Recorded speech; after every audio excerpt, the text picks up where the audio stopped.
예, 오늘 사도신경 강의의 8번째 시간이고요.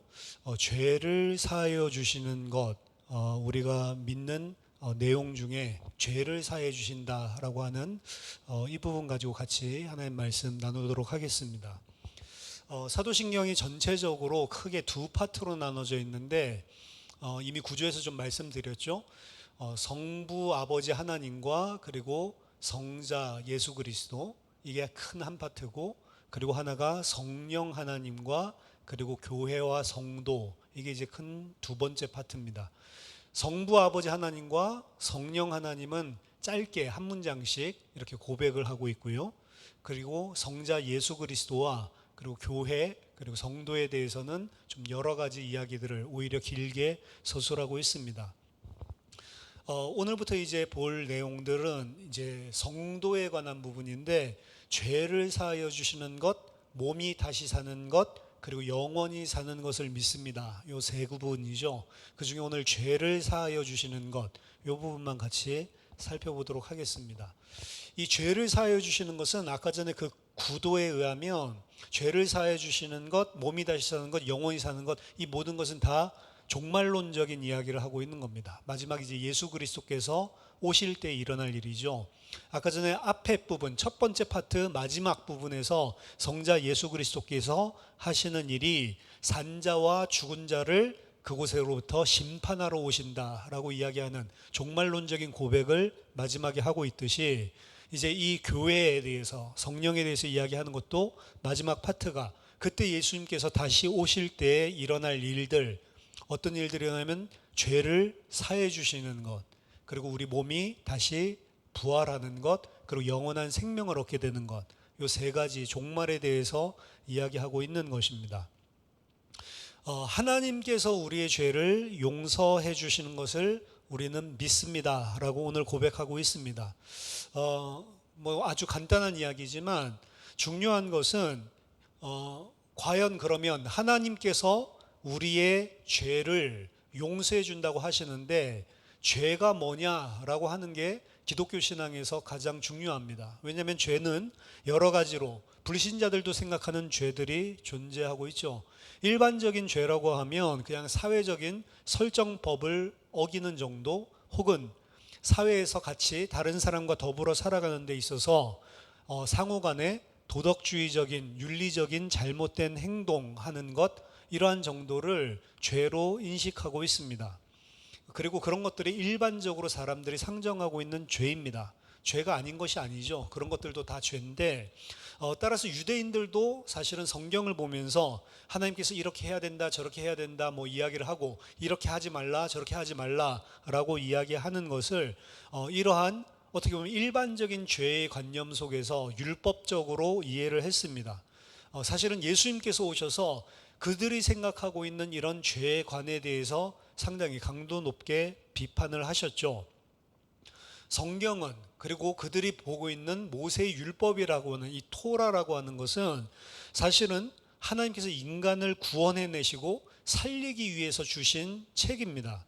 그런데 유대인들은 이 성경을 단순히 경직된 법률 조항처럼 이해를 하고, 단순히 이것 해라, 저것 하면 안 된다라는 식으로 법률 조항으로 전락시켜서 죄인된 인간을 살리는 생명의 책이 아니라 오히려 거꾸로 죄인인 인간을 양산해서 죽여버리는 식으로 적용을 하고 있었단 말이죠.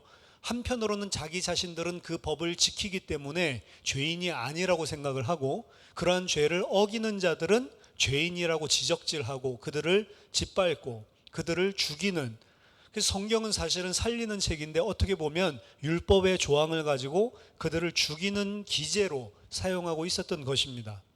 마가복음 2장 23절부터 28절 보면, 안식일에 예수님께서 밀밭 사이로 지나가시는데 그 제자들이 길을 열면서 밀을, 사실은 이삭을 자르게 되죠. 마가복음 본문에 의하면 그 먹으려고 자른 것도 아니고 밀밭 사이로 지나가면서 길을 내기 위해서 자른 것으로 이야기를 합니다. 그때에 바리새인들이 나와서 그것을 지적질을 하죠. 어떻게 안식일에 하지 못할 일을 하냐, 이삭을 자르는 것은 추수 행위고 노동인데 어떻게 그러한 일을 하냐, 제자들에게 말하는 게 아니라 예수님에게 말하는 겁니다. 왜냐하면 예수님이 랍비이기 때문에.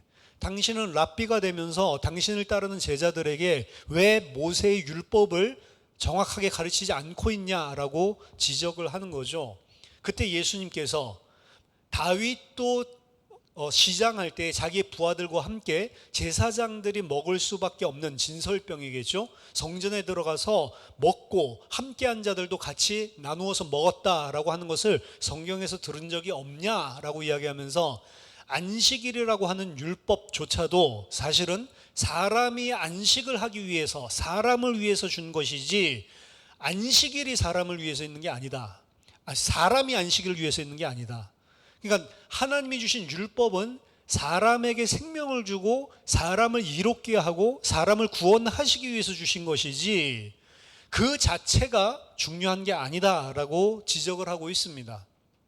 이 부분에 대해서 바리새인은 당연히 동의하지 않았겠지만 예수님께서는 그들이 적용하고 있는 법들 자체가 말하자면 사람을 살리고 사람을 구원하고 사람을 이롭게 하는 쪽으로 보는 것이 아니고 사람을 지적질하고 사람을 죽이려고 드는 율법으로 경직화시켰음을 이 부분에서 한편으로는 지적하고 있는 것입니다. 예수님은 어떻게 보면 진정한 죄가 무엇인지를 모르고 안식일인데 그냥 이삭 자른 게 죄다라고 단순하게 도덕 법률적인 혹은 사회 법률적으로 생각하고 있는 이 부분들을 강력하게 비판을 하고 있는 것입니다. 죄에 대한 이해가 불충분하면 사실은 하나님의 은혜도 우리가 피상적으로 알 수밖에 없고요. 그리고 기독교 신앙 자체도 전체가 왜곡되게 되는, 왜곡되게 인식될 수밖에 없는 상황으로 들어가게 됩니다. 독일에 있는 신학자 이 파울 알트하우스라고 하는 사람은요, 이런 이야기를 했습니다.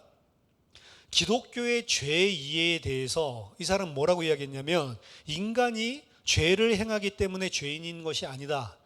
인간이 본질적으로 그의 근본적인 태도에 있어서 죄인이기 때문에 죄를 범하게 되는 것이다. 이거 우리가 많이 쓰는 거죠. 우리가 죄를 짓기 때문에 죄인이 아니고 우리가 바로 본질적으로 죄인이기 때문에 죄를 지을 수밖에 없는 거다라고 하는 이야기입니다. 겉으로 드러나는 도덕주의적 혹은 피상적인 드러난 죄가 아니라 인간의 본질적인 본성 속에 있는 죄, 그 부분을 깨닫지 못하면 기독교가 변질된다는 거죠. 그래서 죄를 피상적으로 깨닫는다면 사실은 어떻게 보면 불신자들 가운데 별로 예수 믿을 필요성이 없는 사람들도 있습니다. 진짜로 괜찮은 사람들 존재하거든요. 그 사람들이 진짜로 자기 욕심도 별로 안 부리는 것 같기도 하고, 그리고 절대로 남에게 피해도 안 주고, 정말로 어떻게 세상적으로 사회적으로 봤을 때에는 정말로 깨끗하고 욕심도 과도하게 부리지 않고 성실하게 살면서 깔끔하게 사는 사람들이 당연히 존재한단 말이죠. 그런 사람들에게 죄인이다라고 이야기를 하면 세상 사람들이나 그 당사자는 이해하지 못하는 것입니다. 근데 기독교를 잘못 이해하면, 사실은 죄를 잘못 이해하면 그러한 방식으로 깨닫고 예수 믿으면 깨끗하게 살아야 된다, 착하게 살아야 된다, 그런 도덕 윤리 종교로 사실은 변질될, 왜곡될 가능성이 높은 거죠. 그래서 죄에 대해서 정확하게 이야기하고, 그리고 그 죄를 용서해 주신다는 것, 죄를 정확하게 알아야 그 죄를 용서해 주시는 것이 무엇인지, 그 죄의 용서가 얼마나 큰 사랑인지 알 수 있고, 그리고 기독교 신앙 생활을 해나가는 데 있어서 왜곡되지 않고 바르게 하나님의 뜻에 따른 그런 신앙을 가질 수 있다, 신앙생활을 할 수 있다라고 하는 것입니다. 성경에서 죄의 본질에 대해서 가장 정확하게 설명해 주고 있는 본문은 당연히 창세기 1장에서 3장에 나와 있는 가장 첫사람이죠. 아담의 창조와 그리고 그 아담이 첫 번째로 범죄하게 된 그 범죄 사건입니다. 바울은 그 한 사람 아담의 범죄로 말미암아 죄가 우리 가운데 들어오게 됐고, 우리들 가운데 그와 같지 아니한 범죄를 한 우리들에게도 죄가 왕노릇을 하게 됐다라고 하면서 원죄적인 이런 개념들을 이야기를 했는데요. 아담의 창조와 타락 사건을 통해서 본질을 이해하는 게 가장 중요합니다. 하나님께서 창세기 1장에서 그리고 2장에서 아담을, 첫 인간을 어떻게 창조했는지를 분명하게 이야기하고 있습니다. 하지만 가장 첫 번째 우리가 명심해야 될 것은 하나님이 창조하셨고 인간은 그 창조주가 만드신 피조물이다라고 하는 것을 명백하게 이해해야 된다라고 하는 것입니다. 인간은 사실은 하나님과 동일한 반열에 쓸 수 없는 그러한 존재입니다. 피조물이고 아무것도 아닌 존재. 그래서 성경에서는 인간을 더스트, 먼지로 만들었다라고 이야기를 하는 겁니다. 먼지로 만들었다는 것은 우리 인간이 죽으면, 나중에 죽고 나서 썩으면 먼지로 돌아가기 때문에, 흙으로 돌아가기 때문에 흙으로 만들었다, 먼지로 만들었다 이 이야기를 하는 것이 아니고, 재질을 말하는 것이 아니고 비천한 상태를 이야기하는 겁니다. 아무것도 아닌 존재, 비천한 존재, 아무것도 아닌 존재, 먼지 같은 존재, 심지어 사람들도 신경 쓰지 않는 게 흙이고 티끌이고 먼지인데 그 먼지로 사람을 만들었다라고 하는 것은 너희는 아무것도 아닌 존재다. 아무것도 아닌 존재를 창세기 1장에 하나님의 형상으로 만들었다는 거거든요. 하나님의 형상이라고 하는 것은 하나님과 방불한 존재, 그리고 하나님의 형상에 항상 따라붙는 이야기가 정복하고 다스리라라고 하는 왕적인 권세입니다. 하나님의 형상이 나오면 항상 정복하고 다스리는 지배권이, 왕권이 등장을 한단 말이에요. 시편 8편에서도 하나님보다 조금 못하게 창조하시고 만물을 그 발 아래 두셨다라고 통치권을 이야기하고 있습니다. 그래서 하나님의 형상이라는 것은 하나님이 이렇게 생겼다는 것이 아니고 하나님과 방불한 존재, 시편 8편으로 말하면 하나님보다 조금 못한 존재이면서 피조물임에도 불구하고 하나님이 창조하신 모든 것을 다스릴 수 있는 왕적인 영광스러운 존재로 만들었다는 거죠. 그리고 창세기 5장 3절에 의하면 그 하나님의 아들로 만들었다. 형상이라는 이야기는 아들이라는 의미가 담겨져 있습니다.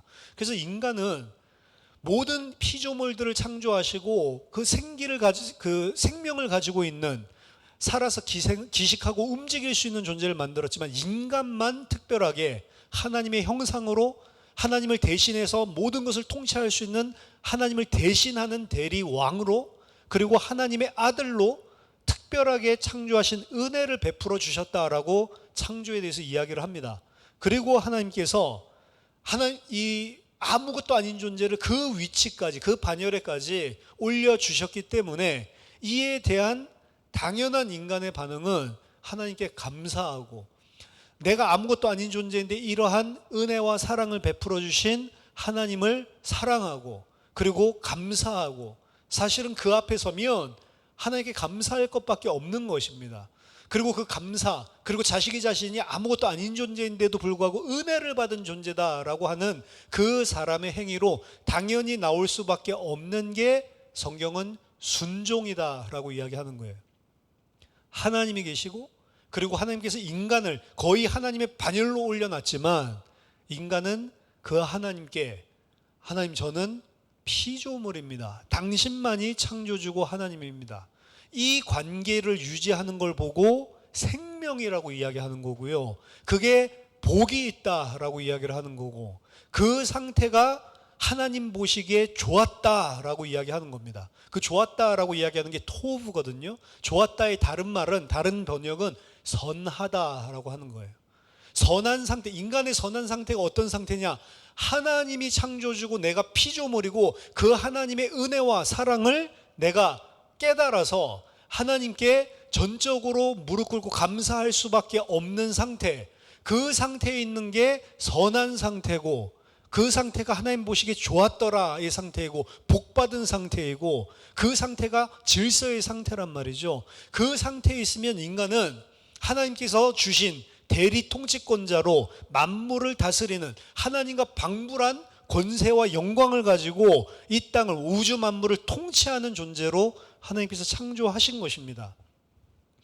그렇기 때문에 인간에게 있어서 네가 하나님과 방불한 존재라고 이야기하는 게 창세기 1장이라고 이야기한다면, 창세기 2장에는 그럼에도 불구하고 너는 피조물이요 나에게 순종해야 되는 그러한 존재다라는 것을 이야기하는 게 창세기 2장에 선악을 알게 하는 나무의 실과를 먹지 말라라고 하는 선악과에 대한 명령이란 말이죠.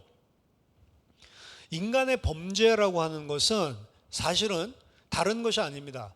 이 하나님께서 주신 은혜와 사랑을 이해하지 못하고 알지 못하고 하나님의 자리에 자기가 서려고 하는 게 범죄의 모든 내용입니다. 그게 본질입니다. 사실은 그게 창세기 3장 1절에서 7절까지 나오죠. 거기 보면 뱀이 등장을 합니다. 이 뱀은 요한계시록 12장 9절 뭐라고 이야기하죠? 옛뱀, 곧 마귀라고도 하고 사탄이라고도 하는 온 천하를 속이는 자, 꿰는 자, 미혹하는 존재가 존재했습니다. 근데 사탄에게 사탄은 반드시 사탄 자신의 죄가 있지만 사탄을 탓하는 게 아니에요. 사탄의 말을 듣고 어떻게 반응하는지 인간의 죄가 분명히 놓쳐져서는 안 됩니다. 어떤 사람은 계속 사탄에게 모든 것을 전가시키고 뒤집어 씌우는데 아니에요. 사탄은 속이는 자, 유혹하는 자로 등장을 하지만 진짜 죄의 죄책은 누구에게 있냐면 그 말을 듣고 하나님의 말씀과 사탄의 말씀을 놓고 선택을 누구 걸 선택했냐? 뱀의 말, 사탄의 말을 선택한 인간에게 죄가 있는 겁니다. 절대로 사탄은 사탄 나름대로 반드시 심판받을 것이지만 인간은 인간 나름대로 심판받을 것입니다. 근데 그 사탄이나 인간이나 똑같다라고 하는 게 드러나는 게 창세기 3장 사건입니다. 사탄도 천사가 타락했다라고 이야기를 하죠. 하나님을 섬기고 하나님의 자리를 넘보지 못할 종으로 지음받은 천사가 어느 날 자기 자신의 능력과 아름다움과 가지고 있는 능력과 권세, 영광 이런 것들에 도취돼서 하나님과 비기려고 했었던 존재가 사탄이었는데 인간 또한 똑같은 반응이 나온 거죠. 죄의 유혹의 내용이 나옵니다. 그 유혹의 내용은 다른 내용이 아니에요. 하나님이 말씀하신 것을 반대로 이야기하는 겁니다. 사탄이 뱀이 아담과 하와를 속이는데 유혹하는데 다른 말 하나도 사용 안 했어요. 하나님의 말씀만 그대로 사용하는데 말씀을 반대로 부정어를 딱 하나 붙여서 하나님이 이 동산에 있는 모든 나무의 실과를 먹지 말라 하시더냐? 정말로 먹지 말라 하시더냐? 하나님은 정말로 먹을 수 있다. 동산 모든 나무의 실과를 거기에다 딱 한마디만 덧붙였단 말이에요. 먹지 말라고 하더냐? 부정어 하나만 붙였단 말이죠. 그 말은 사탄은 정확하게 하나님의 말씀을 알고 있다는 말이에요. 정확하게 알고 있고 그 말씀을 부정어 하나 딱 붙여서 정반대로 가지고 사실은 질문을 던지고 있습니다. 뱀의 입에서 나오는 말은 하나님의 말씀 전부 다랑 똑같은 말이랑 그리고 요것만 딱 붙어 있는 거예요. 사실은 정확하게 하나님의 말씀과 반대되도록 부정어 하나만 붙이고 있는데 먹지 말라 하시더냐? 사람은 희미하죠. 먹을 수 있다고도 했는데 정말로 먹을 수 있다라고 했는데 먹을 수 있는데 동산 중앙에 있는 나무의 실과는 먹지도 말고 만지지도 말라. 벌써 말씀이랑 상관없는 이야기들은 막 튀어나오죠. 말씀 모르는 겁니다. 그랬더니 또 정면으로 반박하죠. 너희가 결코 죽지 아니하리라. 하나님 말씀은 반드시 죽으리라. 여기인데 거기다가 하나 또 붙인 거예요. 절대로 죽지 않는다. 그것을 먹는 날에는 너희들 눈이 밝아져서 하나님과 같이 된다. 자, 이게 유혹의 본질입니다. 하나님과 같이 된다. 근데 하나님과 같이 된다라고 하는데 피조물 수준에서 하나님이 될 수는 없는 겁니다. 사실은 맞아요? 피조물 수준에서 하나님이 될 수 없는 건데 하나님과 같이 된다라고 하는 것에서는 두 가지입니다. 하나님과 같이 될 것이다 라고 이야기하는데 사실 인간은 이미 하나님과 같은 존재예요. 하나님께서 그렇게 은혜를 주셨다고, 하나님과 방불한 존재로 이미 만들어 주셨다고요. 하나님이 가지고 있는 영광을 다 나눠주셨고 하나님의 아들로 만들어주셨고 뭘 지금 뺏는 거죠? 하나님이 다 주셨는데 이미 하나님과 같은 존재로 이미 창조하시면서 복 주셨는데 그 복을 모르게 만드는 겁니다. 그러니까 하나님이 주신 은혜를 모르게 만들어요. 하나님 주신 사랑을 안 준 것처럼 속이는 것이고요. 네가 하나님의 말씀을 어기면 네가 그 자리에 설 수 있는 것처럼, 그래서 하나님과 같은 방불한 복이 아니라 하나님의 자리를 넘보도록 속이고 있는 겁니다. 그러니까 두 가지입니다. 하나님 주신 거 모르게 속이고요. 그리고 하나님의 자리에 짓밟고 위에 올라서게 만들고. 이게 뭐죠? 사단이 범했던 것과 똑같은 법이에요. 사실 똑같은 죄를 이야기하고 있는 겁니다. 본질상. 그래서 요한복음 8장 44절에 똑같은 죄의 유혹을 받고 똑같은 본질적으로 똑같은 죄를 저지른 인간을 보고 너희는 너희 아비 마귀에게서 났으니, 하나님에게서 난 자는 하나님의 자녀라면 마귀에게서 난 자는 마귀의 자녀고, 마귀의 자녀는 너희도 그 아버지를 따라 거짓을 행하고 살인하려고 한다라고 이야기를 하죠. 그래서 결국 죄의 유혹의 내용은 하나님 아래 서지 말고 하나님 위에, 하나님과 동등한 자리를 네가 취해서 네가 하나님 되라. 한마디로 말하면 뉴에이지에서 이야기하는 거죠. 네가 하나님 되라. 그리고 하나님께서 주신 것들을 전부 다 사실은 하나도 안 준 것처럼 속임으로 인해서 하나님이 베풀어 주신 은혜와 사랑을 모르게 만드는 것입니다. 그리고 그 부분에 그 말씀을 듣고 선악과를 쳐다보는데 눈이 달라졌죠. 보암직하고 먹음직하고 지혜롭게 할 만큼 탐스럽게 보였다. 이미 하나님께서 모든 것 다 주셨는데 모든 것 다 주신 것들을 상실하는 줄 모르고 하나님 자리에 올라설 수 있다라고 생각을 하고 결국에 그 죄를 짓습니다. 선악을 알게 하는 나무의 실과를 먹는다고 하나님 됩니까? 선악을 알게 하는 나무의 실과를 먹으면 선악을 알게 됩니까? 선악과를 먹고 난 인간의 모든 행동들을 보면 전혀 선악을 이제 알지 못하게 됐습니다. 하나님이 말씀하시는 선악을 알지 못해요. 왜? 그들이 이제 세우는 기준은 하나님의 말씀, 하나님의 뜻이 기준이 아니고 누구 기준으로 선악을 판단하냐면 내 생각과 내 기준으로 선악을 판단하기 때문에 그렇습니다. 하나님 보시기에 좋았더라, 심히 아름다웠더라 라고 이야기하고 있는 그 벌거벗은 모습도 이제 내가 봤을 때는 안 좋은 것입니다. 더 이상은. 내가 모든 판단의 기준이 되고 하나님의 말씀이 사라져버린 거죠. 그래서 말씀이라고 하는 것, 하나님의 말씀이라고 하는 게 사실은 중요한 이유는 네 기준으로 사는 것들을 보고 네가 하나님 됐다라고 이야기하는 것이고요. 하나님 말씀을 기준으로 사는 것을 보고 네가 하나님의 백성이 됐다라고 이야기하는 겁니다. 사실은 이 차이입니다. 성경에서 말하고 있는 본질적인 죄는 그래서 하나님 기준으로 네가 생각하고 순종하는 그런 인간이냐, 아니면 네가 기준이 돼서 생각하고 판단하고 행동하는 인간이냐, 사실 이 이야기하고 있는 거예요.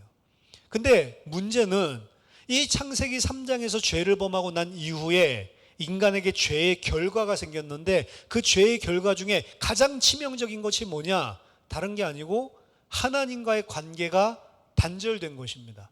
그 하나님과의 관계가 완전히 끊어졌다는 것을 단적으로 보여주는 게 하나님께서 범죄한 아담을 찾아왔을 때 아담이 하나님의 낯을 피하여 숨죠. 이미 이제 하나님과의 관계가 깨진 것들을 이야기하는 거거든요. 하나님께서 찾아가 주시지 않으면 인간은 스스로 하나님을 찾아가지 않습니다. 왜? 이제 하나님을 찾아갈 이유를 몰라요. 하나님을 만나기도 두려워하고요. 하나님을 피하여 숨고요. 이게 하나님 필요 없다라고 내가 하나님 되겠다라고 한 인간의 사실은 본질적인 모습을 보여주고 있는 겁니다. 내가 하나님이 된 자들은 하나님을 모르고요. 그렇기 때문에 하나님을 피하고 하나님을 안다 하더라도 하나님을 낯을 피해서 숨게 돼 있는 겁니다. 그게 뭘 이야기하냐? 하나님과의 본질적인 관계 문제가 생긴 것이고 단절이 됐다라고 이야기하는 것입니다. 그럼 하나님과 단절되면 인간이 행복합니까? 창세기 3장 16절부터 24절까지 하나님과 단절된 인간의 고통들에 대해서 상술하고 있죠. 3장 16절에 네가 잉태하는 고통, 고통이란 단어는 그전에 없었어요. 사람에게 고통이 있다. 고통이란 단어는 언제 죄로 말미암아서 고통이 들어오게 된 것입니다. 하나님과 단절되면서 고통이 생긴 거예요. 애를 낳을 때 아프게 됐다 이야기하는 게 아니고요. 애를 낳을 때 아픈 게 아니고 인생에 잉태하는 것과 같은, 출산하는 것과 같은 고통이 들이닥치게 됐다라고 이야기하고 있는 것입니다. 하나님과의 관계에서 문제 생겼는데 잉태하는 고통이 개인에게 찾아왔고요. 그리고 남자와 여자들 사이에, 그러니까 남편과 아내 사이에 문제 생기는 게 바로 등장하죠. 너는 남편을 원하고 남편은 너를 다스리려고 한다. 정확하게 말하면 원하고 다스리고 똑같은 단어입니다. 너는 남편을 다스리려고 하고 남편은 너를 다스리려고 한다. 누가 짓밟고 왕이 되려고 해요? 내가 왕이 되려고 하는 거예요. 내가 하나님 자리도 지금 뺏었는데 사람과의 관계에서도 어떻게 하려고 그래요? 내가 하나님 돼서 저 사람 짓밟으려고 한다고요. 인간관계에 있어서 사람들이 제가 그 한 이틀 전에 이거 유튜브 무슨 동영상 올라와가지고 봤는데 뭐 정신과 의사가 이야기하더라고요. 그 이불킥하거나 어떤 사람들에게 뭐 왕따, 은따 당할 때 어떻게 대처할 것인가, 요거 한 12분 동안 그 설명해 주더라고요. 그러니까 인간을 만나면 항상 인간은 본능적으로 따진대요. 뭘? 서열을. 내가 저 사람보다 위에 있는지 아래에 있는지. 오늘도 락클라이밍 하러 갔는데 이제 막 아줌마들이랑 뭐 이런 뭐 청년 여자들 4명 막 훈련 받는 사람들이 있거든요. 아침 시간에 가면 남자들은 없고 남자는 저랑 우리 사촌 동생밖에 없고. 그럼 이제 막 그 사람들은 막 이 레슨 받는데 레슨도 별로 받을 것도 없거든요. 왜 저거 받지? 그냥 하면 되는데 레슨 받는 사람보다 우리가 더 잘해. 그러니까 이제 우리한테 이거 어떻게 해요? 이제 이런 거 물어보고 몇 번 가르쳐 주고 이랬더니 이제 약간 말트고 이러니까 그 아이스 아메리카노 사주더라고요. 어떤 한 분이. 그러니까 이제 이야기하는데 이제 커피 받아가지고 감사합니다 하면서 먹는데 제일 처음 뭐 물어볼까요? 나이가 어떻게 되세요? 왜 나이 물어보죠? 내가 저 사람보다 누난가? 아니면 저 사람이 나보다 나이 많나? 서열부터 정리하고 들어가는 겁니다. 이 한국식인 그런 서열 정리 방법이죠. 근데 외국은 나이 안 따지는데, 나이 안 따지더라도 딱 만나서 대화해 볼 때 이 사람을 내가 위에 있는지 아래에 있는지 그 자리를 정확하게 제일 먼저 찾게 된다는 거예요, 인간이. 이 동물들도 그렇거든요. 동물들도 개도 그렇고요, 고양이도 그렇고요, 서열들을 정한다고 그러더라고요. 그래서 자기가 봤을 때 이 집은 이 엄마가 제일 좋다, 엄마가 제일 세다라고 생각하면 그 엄마한테 가서 붙고요. 그 엄마가 없을 때는 두 번째 딸한테 붙고, 딸 없으면 남편한테 붙고, 엄마 오면 딸한테 막 붙어 있다가 이제 딸 쳐다보지도 않고 엄마한테 가고. 그 서열이 분명하다라고. 개가 서열하는데 개만 서열하는 게 아니고요, 인간도 분명하게 다 서열을 따집니다. 그래서 내가 만만하게 볼 수 있다 그러면 함부로 하고요, 딱 뭔가 했는데 좀 세네. 그래서 그 정신과 의사가 뭐라고 이야기하냐면, 인간이 은따라든지 왕따를 안 당하려면 사람이랑 만나서 대화를 딱 처음 해볼 때 이 사람이 은따를 할 때 일단은 은따 안 당하려면 이놈이 나한테 잼 날리네, 그거를 분별할 수 있어야 된다. 이 사람은 잼 날리는데 그 잼을 모르면 계속 얻어맞다가 어퍼컷 맞는 거다. 뭐 이런 것들을 이야기해 주더라고요. 인간 사회가 그렇습니다. 근데 그게 어디에서 왔다고요? 하나님 자리를 차지하고 나서 인간들과의 관계에서도 내가 될 수 있으면 유리한 고지를 점하기 위해서 잔머리를 쓴단 말이에요, 인간이. 안 그렇습니까? 어릴 때는 그냥 그래서 막 그런 거 개념이 없어가지고 그냥 노는지 몰라도요, 나이 조금 있는 사람들은 사람 한 7명, 8명 모였다? 그럼 그 안에서 서열 따진다니까요. 이게 인간입니다. 그리고 남자와 여자가 결혼해서 가정을 이뤘는데 처음에는 내 뼈 중에 뼈요, 살 중에 살이다, 완전히 하나 돼가지고 행복하게 사는 줄 알았는데 죄를 범하고 하나님과 관계가 단절되고 지가 하나님 되니까 어떻게 돼요? 남자는 여자를 다스리려고 그러고 여자는 남자를 다스리려고 그러고. 그렇죠? 남자는 힘이 세니까 인류 역사적으로 보면 여자를 훨씬 더 많이 짓밟았습니다. 여자가 힘이 없으니까. 근데 요즘은 이제 여자가 사회활동도 하고 공부도 해보니까 여자가 더 잘하고 일도 하니까 여자가 더 잘해서 취직도 더 잘 되고 돈도 더 잘 벌고 대학 가도 성적도 여자가 더 좋고, 이래가 이제 막 고위 전문직으로 여자들이 많이 진출하면서 이제 남자 눈치 안 보는 힘 있는 그런 사회적인 능력을 가진 여자들이 나오죠. 그러니까 요즘에 이혼이 많이 생기는 겁니다. 옛날엔 이혼 없어요. 여자가 아무 활동도 할 수 없는 데는 두들겨 맞아도 그래도 내가 저놈한테 붙어 먹어야 살 수 있다라는 생각 때문에 억울해도 참습니다. 그런데 지금 안 참아요. 쥐가 뭔데 나한테. 너 없으면 남자 없어? 너 없으면 뭐 내가 못 먹고 살아? 그렇죠? 남자는 여자를, 여자는 남자를, 심지어 부부 사이인데도. 그게 죄인들의 전형적인 모습이라는 거죠. 그리고 그때부터 인간은 땅이 저주를 받아서 얼굴에 땀을 흘려야 먹고 살게 됐단 말이에요. 그러니까 우리가 일하면, 노가다 하면 네가 일할 건 그 농부라고 했죠. 땅을 통해서 농산물을 먹고 살아야 되는데 네가 먹을 밭의 채소이기 때문에, 땅이 저주받았기 때문에 이제 저절로 내주는 에덴 동산의 복이 없다. 이제 네가 먹으려면 어떻게 해야 돼요? 일해야 된다. 일하지 않으면 먹지도 못해요. 맞박에 땀을 흘려야 먹고 살 수 있게 됐다고. 왜 경제 문제가 생겼냐? 원래 창세기 1장에서 경제 문제 없다니까요. 경제 문제가 올 수밖에 없다. 자원이 희소하기 때문에 뭐 요구가 수요가 많은데 수요에 비해서 무한정한 자원이 없기 때문에 다 헛소리입니다. 사실은 경제 기초적인 지식 자체가 원래는 희소한 자원이 아니었다니까요. 원래는 내가 필요한 모든 것들을 풍성하게 하나님이 주는 세팅에 있었다니까. 근데 하나님이랑 단절되면서 에덴에서 쫓겨나면서부터 자원의 희소성도 왔단 말이에요. 모든 게 다 어디서 왔냐? 경제 문제도 하나님과 단절된 데서 온 거예요. 내가 하나님 없이도 살 수 있다. 하나님이 은혜로 준 걸로 먹고 살고 있으면서 은혜로 준 걸로 먹고 사는 줄 모르고 내 힘으로 사는 줄로 착각하고 있는 거죠. 그때 하나님이 그래 네 힘으로 먹고 살아봐. 그때부터 인간이 고통의 문제, 경제 문제 오게 된 거 아닙니까? 모든 문제가 다 왔어요. 너는 흙이니 흙으로 돌아갈지냐. 죽음의 문제 왔죠.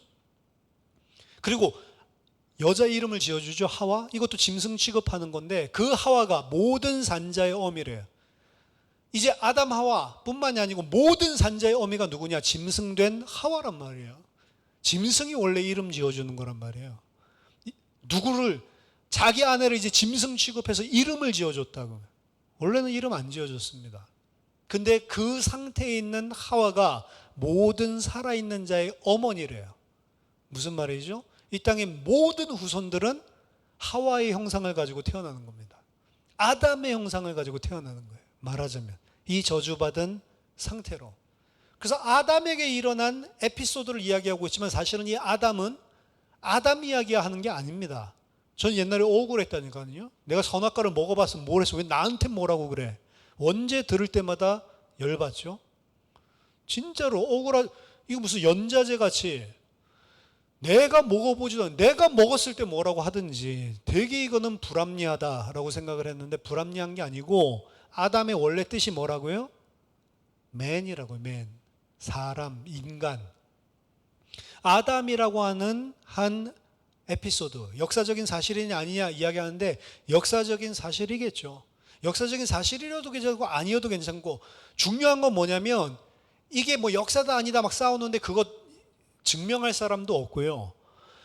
역사다, 역사가 아니다 그게 아니고 하나님이 그 아담 이야기를 왜 하고 있냐면 역사게 아니게 이거 물어보려고 하는 게 아니고 너희가 바로 이 아담이야. 너희가 바로 이 인간이야. 인간이 지금 이러고 있는 거야 라고 하는 것들을 설명해 주고 있다니까요. 우리가 원죄에서 자유할 수 없다는 거는 아담 이야기를 탁 읽어보면 내가 똑같이 그렇게 태어나면서부터 살고 있다고요. 어떻게 해요? 하나님 모르는 상태에서 내 마음대로 나 자신을 위해서 내가 하나님 돼서 내가 원하는 것 되면 기쁘고 내가 원하는 거 안 되면 슬프고 내가 원하는 거 안 되는데 힘이 있으면 쥐어받고 뭔가 올라서려고 그러고 이게 태어나면서부터 그랬다니까요. 아기 때부터. 하나님이 우리에게 성경을 통해서 이야기하는 것은 죄가 무엇인지를 이야기하는데 이 죄는 다른 게 아닙니다. 내가 피조물인데도 불구하고 하나님을 인정하지 않고 하나님을 모르는 상태에서 하나님의 자리에 앉아서 모든 판단을 이제 하나님의 뜻이 아니라 내 뜻대로 판단하고 내 뜻대로 행하려고 하는 것, 나 중심적으로 행하는 것, 이것을 죄라고 이야기하는 거고요. 이건 제가 지금까지 이 땅에서 겪는 문제들을 이야기했지만 거기서 끝나는 게 아니죠. 마지막 22절, 24절 보면 생명나무로 갈 수 있는 모든 접근 통로가 그룹 천사와 두루 도는 화영검으로 인해 막혀버립니다. 영원한 생명을 얻을 수 있는 생명나무도 이제 얻을 수 없는 거죠. 내세의 문제까지, 영원한 문제까지 찾아왔단 말입니다. 이 모든 것들이 죄로 말미암은 것이다. 지금도 인간은 아담 이야기할 게 아니고 이 똑같은 본질적인 죄성을 가지고 살아가고 있습니다. 이 상태로 태어나고요. 그리고 이 상태로 살아가고 있습니다. 하나님 모르고 하나님 없이 철저하게 나중심적으로, 하나님을 대해서도 나중심적이고요, 사람들을 대해서도 나중심적으로. 그래서 내가 뭔가 초월적인 힘이 필요하다라고 할 때 하나님 찾는다고, 인간이. 그것도 나중심적으로 생각하는 겁니다. 그래서 우리는 예수 믿는 것 사실은 구원받고 생명 얻기 위해서 믿는 거 맞는데, 이거를 조금 더 깊이 생각해 보면 내가 천국 가기 위해서, 내가 구원받기 위해서 믿는다, 이것도 처음에 잘못 사실은 신앙하는 겁니다. 그러니까 철저하게 하나님도 뭐 중심적으로, 내 중심적으로 보고 있단 말이에요. 그리고 다른 사람과의 관계에서도 나 중심적으로, 그리고 내가 어떠한 부족, 결핍 이런 것들을 느끼지 못하고 나 자신을 믿을 때에는 내 힘으로 충분히 살 수 있다라고 생각해서 하나님은 거들떠 보지도 않는 거죠. 하나님 믿냐? 하나님 혹시 있다고 생각하냐? 미국에서 전도할 때 이 이야기를 많이 물어보거든요. 제가 처음에, 난 복음 전하러 오늘 왔는데 너 혹시 하나님 믿냐? 아니면 하나님이 있다라고 생각해 본 적이 있냐? 이렇게 질문을 던지거든요. 그럼 옛날에는 그냥 하나님 안 믿는다, 뭐 하나님 믿는다 이렇게 이야기하는데, 제가 대학에서 전도하면서 무슨 이야기들을 많이 듣기 시작했냐면, 그냥 믿는다 안 믿는다 이게 아니고요, 있다 없다, 있다고 생각한다 이런 게 아니고, 하나님이 있든 말든 나 상관없다, 요거예요 답이. 하나님이 있든 말든 그거는 뭐 있어도 없어도 나랑 상관없는 인물. 무슨 말이죠? 대학생들이 내 힘으로 그냥 살 수 있다는 거예요, 이 땅에. 내가 뭐 아쉬운 게 있어야 제가 하나님이 있다 없다 그거 생각하지, 왜 굳이 그런 생각을 귀찮게 하고 사냔 말이에요. 이게 지금 인간입니다. 이게 점점 청년들을, 대학생들을 많이 사로잡고 있는 사상이란 말이죠. 로마서 1장 18절에서 20절 보니까 하나님의 진노가 불의로 진리를 막는 사람들의 모든 경건하지 않은가 불의에 대하여 하늘로부터 나타난 이런 사람들에게 이제 하나님의 진노가 임하는데, 그 이유는 뭐냐? 이는 하나님을 알만한 것이 그들 속에 보임이라. 하나님이 이미 자연을 통해서도 일반적인 계시를 해놨다는 거죠. 하나님께서 이를 그들에게 보이셨느니라. 창세로부터 그의 보이지 아니하는 것들, 곧 그의 영원하신 능력과 신성이 그의 만드신 만물에 분명히 보여 알려졌나니 그러므로 그들이 핑계치 못할지니라. 다 하나님께서 사실은 그들이 알 수 있도록 해놓으셨는데, 그들 뭐라고요? 관심 없다고요. 그리고 그 하나님 알아도 나랑 별로 필요 없다라고 생각한다고요. 그렇기 때문에 거기서부터 모든 진노가 온다라고 바울이 이야기합니다. 성경의 율법은 우리가 그러한 죄인이다. 아까 전에 그냥 윤리 도덕적인 죄, 그것도 맞는데요, 그거는 죄인이기 때문에 드러나는 피상적인 죄란 말이에요. 좀 전에 이야기했었던 그 본질적인 하나님과 나와의 사이에 있어서의 죄인이다를 이야기하고 있는 겁니다. 죄를 용서해 주시는 것을 믿습니다라고 이야기하죠. 죄의 용서는 누구에게 받습니까? 내가 A라는 사람이 B에게 죄를 지었는데 C가 용서해 줄 수 없어요. A가 B에게 죄를 지었으면 B가 용서해 줘야 용서가 되는 것입니다. A가 B에게 죄 지었는데 A 혼자서 그래 뭐 됐어, 그래 용서해 주자, 자기가 스스로 용서할 수도 없고요, B가 아닌 C가 용서해 줄 수도 없는 겁니다. A가 B의 죄를 지었으면 B가 A를 용서해 줘야 되는 거예요. 마찬가지입니다. 인간이 누구에게 죄를 지었기 때문에 하나님에게 죄를 지었다는 거예요, 본질적으로. 그렇기 때문에 하나님이 용서해 주셔야 된다는 겁니다. 하나님이 용서해 주는 거 없이 그냥 옆에 있는 사람이 괜찮아, 너는 그래도 성실하게 살았고 양심적으로 살았으니까 천국 갈 거야, 그건 지 생각이지, 하나님이 용서해 주지 않으면 안 되는 죄의 문제란 말이에요, 본질적인 죄가. 우리가 하나님의 은혜가 없으면 죽을 수밖에 없는 죄 가운데 살고 있다. 그래서 성경이 이걸 밝히는 겁니다. 너희 지금 하나님에게 범죄한 자들이야. 너희가 지금 하나님을 반역하고 하나님을 대적하고 있는 자리에 지금 서서 모든 일들을 하고 있는 거야. 열심히 공부하고 있어? 근데 그것도 열심히 공부하고 있는 것들조차도 진짜로 파고 들어가 보면 본질적으로 네가 하나님 자리에 서 있는 거야. 이게 지금 성경이 이야기하고 있는 거거든요. 성실하게 이 땅에서 일하는 것조차도 성경은 죄라고 이야기한다고요. 양심적으로 사는 것조차도 죄라고 이야기한다고요. 왜? 양심적으로 살고 깨끗하게 산 사람일수록 하나님 앞에 자기가 죄인 아니라고 이야기하기 때문에 그렇습니다. 죄예요. 자기의 의로 충분하다라고 착각하고 있는 거죠. 성경이 구원의 책이고 성경이 생명의 책인데, 성경이 구원의 책이고 성경이 생명의 책인 이유는 우리가 죄인이라는 사실과 그러한 너희 스스로 해결할 수 없는 죄, 하나님으로부터 용서받아야 될 죄를 가지고 있어서 본질상 너희는 심판받을 수밖에 없는 진노의 자녀들인데, 하나님의 은혜와 사랑으로 그 죄를 용서해 주시는 길을 창세전부터 하나님은 준비를 해 놓으셨고 그 길을 예수 그리스도를 보내심으로 허락하셨다라고 하는 것을 설명해 주고 있는 책이기 때문에 생명의 책, 구원의 책이라고 이야기하는 겁니다. 따라서 성경에 있는 율법은 우리 힘으로 어쩔 수 없는 죄인이라는 사실을 깨닫게 하기 위해서 준 것이 성경의 율법이고, 우리를 그리스도에게로 인도하는 몽학선생, 초등 교사가 되었다라고 이야기를 하는 겁니다. 그런데 유대인들이 어떻게 했다고요? 로마서 10장 2절 3절 보니까 하나님의 열심히 있지만 올바른 지식, 올바른 말씀에 대한 지식을 가지고 한 것이 아니고, 말씀도 뭐로 깨달았다고요? 내 기준으로 깨달았다고요. 열심히 내가 살면 되는구나. 그 결과가 뭡니까? 이스라엘이 하나님의 의를 모르고 자기의 의를 세우려고 힘써 하나님의 의에 복종하지 않게 되었다. 그러니까 열심히 율법 지키면서 사는 것도 죄인 거예요. 왜?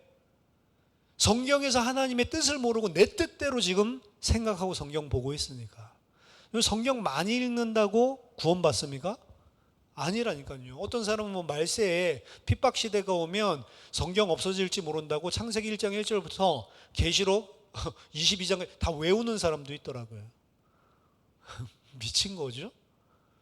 다 외워도 복음 못 깨달을 수도 있습니다. 진짜예요, 이거는. 예수 믿어서 깨끗하게 살아라라고 하는 게 성경의 주제가 아닙니다. 대부분 어떻게 생각해요? 예수 믿고 깨끗하게 살자. 혹은 바울이 가장 싸우는 대적이었죠. 주다이저. 이 사람들 어떤 사람들? 유대인이 아니고 유대인이지만 기독교인이 된 사람들이에요. 예수를 메시아로 믿는 사람들이라고. 근데 이 사람들이 뭘 주장했어요? 이제 예수 믿어서 하나님 백성 됐으니까 이제 율법 열심히 지키자. 할례도 받고. 예수 믿어서 깨끗하게 살자. 그게 주다이저들이고 그게 바울의 주적이었다고요. 성경에서. 예수 믿고 깨끗하게 사는 것은 좋은 것이지만 더 정확하게 말하면 진짜 예수 믿고 진짜 하나님의 뜻대로 사는 것은 뭐냐면, 예수를 믿고 구원받는 은혜를 받았음에도 불구하고 나는 계속 죄를 지을 수밖에 없는 억만 죄인이라는 사실을 계속 깨닫는 겁니다. 그게 신앙생활이에요, 사실은. 이것이 사실은 신앙생활이고, 우리의 삶이 좀 나아질 수 있습니다. 예수를 믿기 때문에 더 이상 나 중심적으로 살지 않으려고, 그게 죄라는 것을 알고 죄와 싸우기 때문에 이제 이전에는 철저하게 이기적이었지만 이제 나 중심적이 아니고 하나님 중심적으로, 그리고 다른 사람 중심적으로 생각들과 삶들이 조금씩 바뀌어가는 삶이 나타날 수 있습니다. 삶이 좀 나아질 수 있지만 그 삶이 정말로 신앙을 통해서 그 예수를 믿는 복음을 깨달은 은혜를 통해서 나온 삶이 맞다면, 그 하나님의 은혜를 주실 때는 삶이 나아지는 정도보다는 또 다른 숨겨져 있었던 나의 죄성을 깨닫는 게 훨씬 더 빠르다고요. 훨씬 더 많고. 그래서 다른 사람들이 겉의 모습을 봤을 때는 조금 나아졌구나 예수 믿으며, 다른 사람은 그렇게 인정할지 모르지만 자기는 더 더 깊은 신앙생활을 하면 할수록 나아지는 것보다는 내가 이런 죄인이었구나. 이게 신앙생활이라고. 그래서 교만하지 않아요. 바울이 이야기하는 겁니다. 그래서 로마서 7장에서 내가 죄인이라는 사실을 깨닫는 수준이 더 심하, 훨씬 더 깊어지고 훨씬 더 많단 말이에요. 사실은 나아지는 것보다. 그래서 바울이 로마서 쓸 때 정도면은 상당한 많은 역사들을 일으키고 신앙이 깊어졌을 때지만, 그때 바울의 고백은 로마서 7장 고백을 하는 거예요. 내 속에 속사람은 하나님의 법을 섬기고 싶은데 내 지체 속에 또 다른 한 가지 법이 있어서 내 마음의 법과 싸워서 나로 하여금 죄의 법으로 나를 사로잡는 것을 보는구나. 오라 나는 곤고한 사람이로다. 이 사망의 몸에서 누가 나를 건져내라. 그러면서도 또 뭘 깨달아요? 나는 진짜로 가망성 없는 죄인이구나. 막 이렇게 시달리다가 찬송하리로다 나오는 겁니다. 말하자면 약간 어떻게 보면 좀 사이코죠. 정신분열 같죠. 오호라 나는 공고한 사람이다 라고 이야기하다가 무엇을 다시 상기시키냐면, 그러므로 이제 예수 그리스도 안에 있는 자에게는 결코 정죄함이 없나니 이는 그리스도 예수 안에 있는 생명의 성령의 법이 나를 죄와 사망의 법에서 해방하였음이라.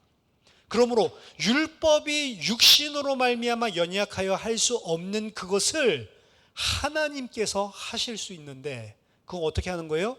죄로 말미암아 자기의 아들을 죄 있는 육신의 모양으로 보내어 육신의 죄를 정하사 육신을 따르지 않고 그 영을 따르는 자들에게 율법의 요구가 이루어지게 하셨다.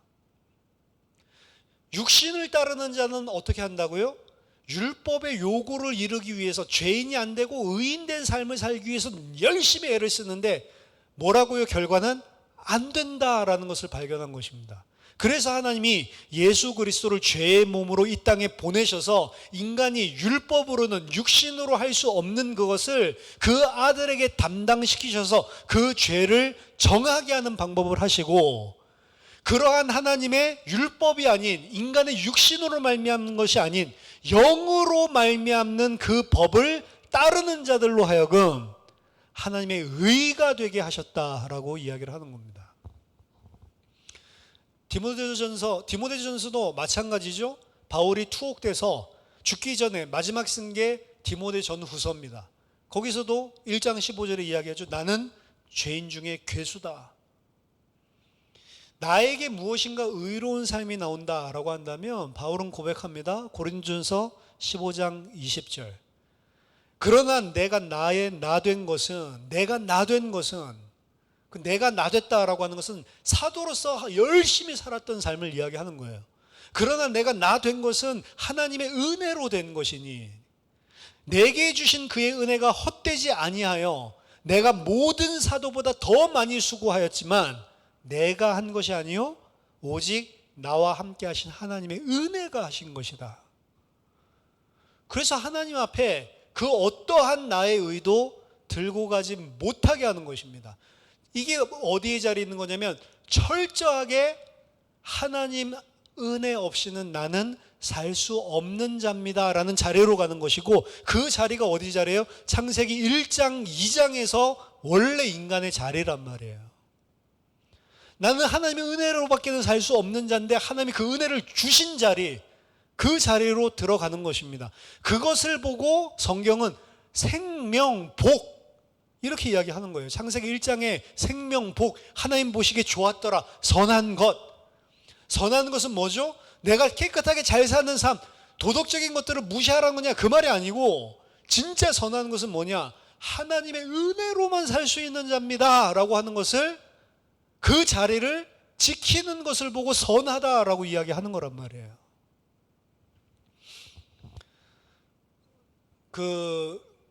이제 우리 같이 공부했었던 이국진 목사님이 포스트를 올렸더라고요. 그래서 아마 거기도 레위기나 이런 구약의 율법에 대해서 이야기를 하는데, 이 율법에는 예를 들면 의식법, 재래 의식 이런 법들이 있고, 그리고 도덕법이 있고, 그리고 일반적인 그런 율법들이 존재를 하는데, 율법과 재래의식과 도덕법 중에 그리스도께서 오심으로 재래의식과 율법은 파기됐고, 그리고 도덕법은 그대로 있다라고 이야기를 하는데,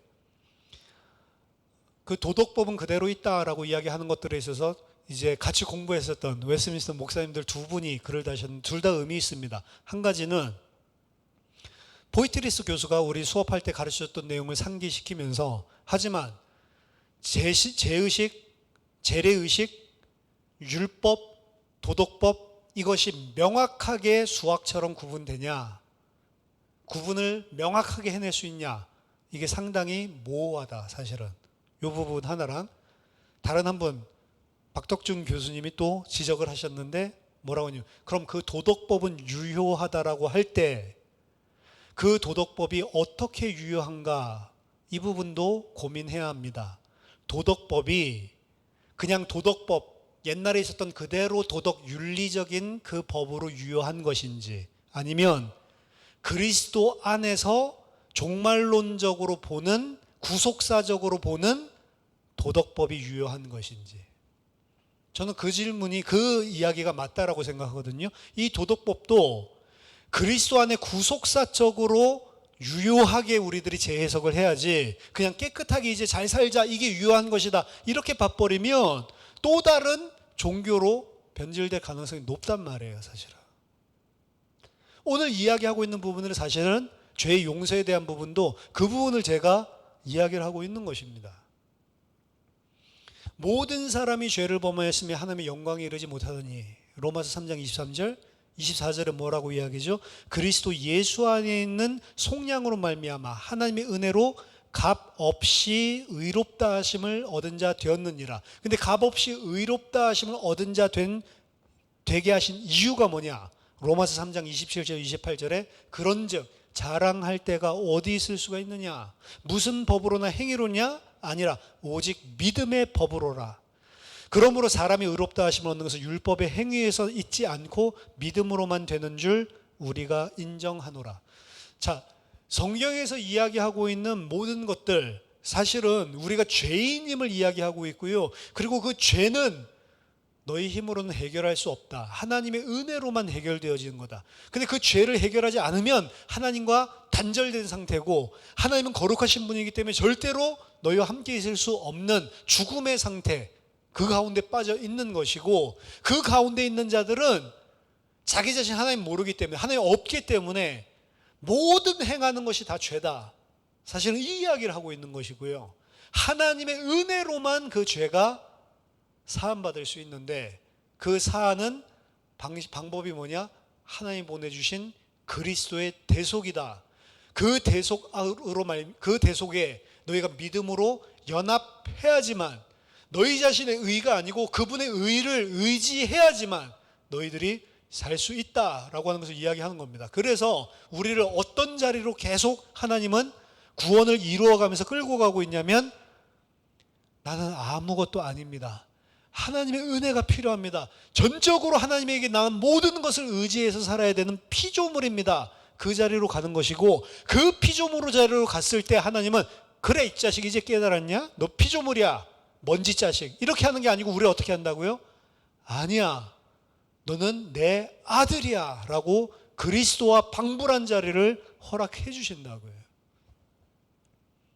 근데 끝까지 우리는 영원히 그 선을 안 넘는 자리로 계속 이 땅에서 배워나가는 거죠.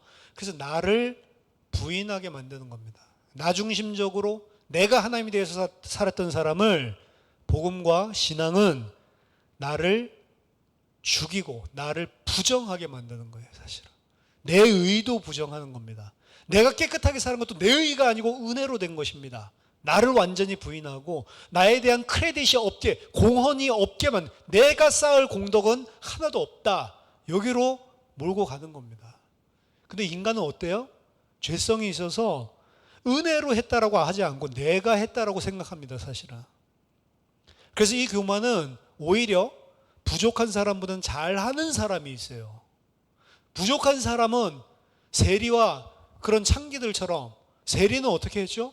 가슴을 치면서 하늘을 감히 우러러보지도 못하고 나는 죄인입니다, 울면서 자기 자신을 애통해 한다고. 근데 바리새인은 어떻게 해요? 잘한 그 행위를 가지고 내가 저 세리와 같지 않음을 감사합니다. 이러면서 이미 이웃과의 관계에서 이미 서열 정리를 해버리죠. 저런 쓰레기 같은 놈. 나는 저렇지 않은 고결한 사람. 서열 정리하죠. 그리고 하나님에 대해서 어떻게 하죠? 나 이것도 하고 이것도 하고 이것도 했죠. 11조도 하고 금식도 일주일에 2번 하고 이 이야기 하죠. 그걸 보고 사탄이라고 하는 겁니다. 그 자리에서 우리를 끌어내리는 걸 보고 구원이라고 하는 거예요. 그 자리에서 끌어내리던 그 자리에 있던 우리는 다 죄인입니다. 근데 하나님은 죄인이고 하나님의 은혜가 필요한 자다. 그래서 내가 그 은혜를 너에게 줬다. 말도 안 되는 내 아들을 죽이면서까지. 그것 때문에 감사해서.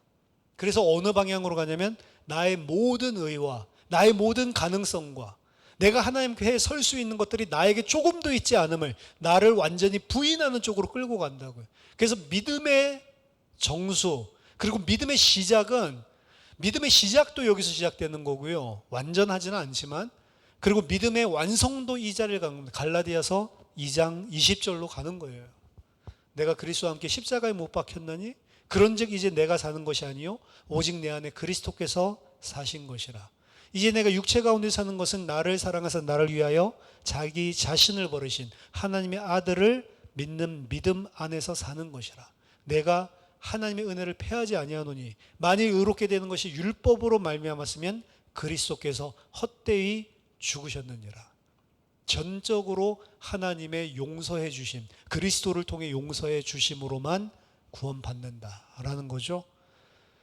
죄를 용서해 주시는 것을 믿습니다 라고 하는 이야기를 하는데, 우리가 신앙 고백을 하는데 죄가 무엇이고 그 용서를 받는 것이 무엇이고 그 용서를 받은 자들은 어떻게 하나님 앞에 서서 그 죄 용서 받은 사실을 고백해야 되는지 같이 오늘 말씀 나눴습니다. 저 여러분들이 그 갈라디아서 2장 20절의 자리로 계속해서 나아가고 정말 하나님의 사람으로 우리들이 세워져 나가고 성장한다는 것이 무엇인지 깊이 깨닫는 은혜가 있기를 예수 그리스도 이름으로 축원합니다. 기도하겠습니다. 살아계신 하나님 아버지 은혜를 감사드립니다. 이 억만 죄인을 용서하신 그 하나님의 은혜, 그리스도의 은혜와 사랑을 감사드립니다. 하나님, 우리들이 시간이 지날수록 갈라디아서 2장 20절의 자리로 나아가게 하시고 하나님의 말씀을 들으면 들을수록 우리는 하나님 앞에 설 수 없는 죄인인 사실을 발견함으로 오직 그리스도만 의지하고 오직 그리스도만 붙잡고 내세우는 그런 믿음의 사람 될 수 있도록 도와주시옵소서. 하나님을 대하여서도 사람을 대하여서도 나 중심적인 모든 죄가 다 파괴되게 하시고 하나님 그들을 진짜 그리스도께 주신 그 사랑으로 사랑할 수밖에 없는 하나님의 사람들로 성장할 수 있도록 도와주시옵소서. 예수 그리스도 이름으로 기도하옵나이다. 아멘.